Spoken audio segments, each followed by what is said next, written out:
இருக்கு. விஜய ஒப்பிலானவராயர், கப்ப மணவராயர், அப்புறம் விஜய ஒப்பிலானவராயர். 4 அடி கல்லால 285 ஆண்டுகளுக்கு முந்தைய வரலாறு வெளிச்சத்துக்கு வந்திருக்கு. இந்த கிருஷ்ணர் கோயிலில் உள்ள அந்த கல்வெட்டு என்ன சொல்கின்றது என்றால், அதாவது அரியலூருடைய ஜமீன் விஜய ஒப்பில்லாத மலவராயர் என்பவர் இந்த கோயிலுக்கு நிலங்கள் தானமாக வழங்கிய செய்தியை குறிப்பிடுகின்றது. இந்த கல்வெட்டினுடைய எழுதப்பட்ட காலம் 1742 ஆகும். கிட்டத்தட்ட இன்றைக்கு 285 ஆண்டுகளை கடந்து இந்த கல்வெட்டு நிற்கின்றது. அதனால் இந்த கோயிலுடைய வளர்ச்சிக்காக நிலம் கொடுத்த செய்தியை இந்த கல்வெட்டு தெரிவிக்கின்றது. கோயில் புனரமைக்கும் பணியப்போ இப்படி ஒரு அதிசய நிகழ்வு ஏற்பட்டிருக்கு.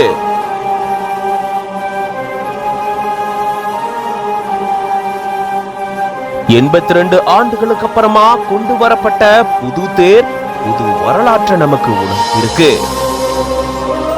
அரியலூர்ல பல நூற்றாண்டுகளுக்கு முன்னாடி கட்டப்பட்ட உலக பிரசித்தி பெற்ற கோயில்தான் கோதண்ட ராமசுவாமி கோயில். இந்த கோயில்ல தசாவதார சிற்பங்கள் தூண்ல பொறிக்கப்பட்டிருக்கிறது இதனுடைய சிறப்பாக இருக்கு. இந்த கோயில்ல தேரோட்டம் ஒரு காலத்துல வெகு விமரிசையா நடந்துட்டு வந்த நிலையில இந்த தேரோட்டம் நிறுத்தப்பட்டு 82 ஆண்டுகள் ஆகியிருக்கு. இந்த சூழல தான் இப்போ புது தேரை உருவாக்கி இருக்காங்க. அதை நிறுத்தி வைக்கிறதுக்காக கோயில்ல இடம் ஏற்பாடு செய்யும் போதுதான் கோயில்ல இருக்கக்கூடிய இடத்தை சீரமைப்பு செஞ்சிருக்காங்க. அப்பதான் மண்டபத்துக்குள்ள இருந்து 4 அடி உயரத்துல கற்சிற்பம் ஒண்ணு கண்டுபிடிக்கப்பட்டிருக்கு. 3 புறமும் தமிழ் எழுத்துக்களால பொறிக்கப்பட்ட பலகை கல்வெட்டை பார்த்து எல்லாரும் ஆச்சரியப்பட்டு போயிருக்காங்க. உடனடியா அரசு கலைக்கல்லூரி வரலாற்றுத்துறை தலைவர் ரவி அவர்களுக்கு தகவல் தெரிவிக்கப்பட்டிருக்கு. உடனடியா அங்க வந்து அந்த கல்ல ஆராய்ச்சி செஞ்சிருந்திருக்காரு.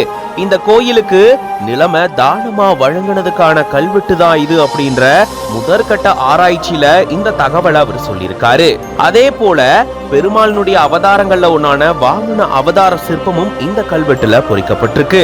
1739 ஆண்டு அரியலூர் ஜமீன்தார் விஜய ஒப்பில்லாத மழவராயரால இது பொறிக்கப்பட்டதா சொல்லப்படுது. கிருஷ்ணர் மற்றும் பெருமாள் கோயிலுக்கு நிலம் வழங்கப்பட்டதுக்கான கல்வெட்டு தான் இப்ப கண்டுபிடிக்கப்பட்டிருக்கு. இது பத்தின உங்களோட கருத்துக்களை கமெண்ட்ஸ்ல சொல்லுங்க. மேலும் பல செய்திகளுக்கு பிஹைண்ட் உட்ஸ் பேஜை ஃபாலோ பண்ணிக்கோங்க.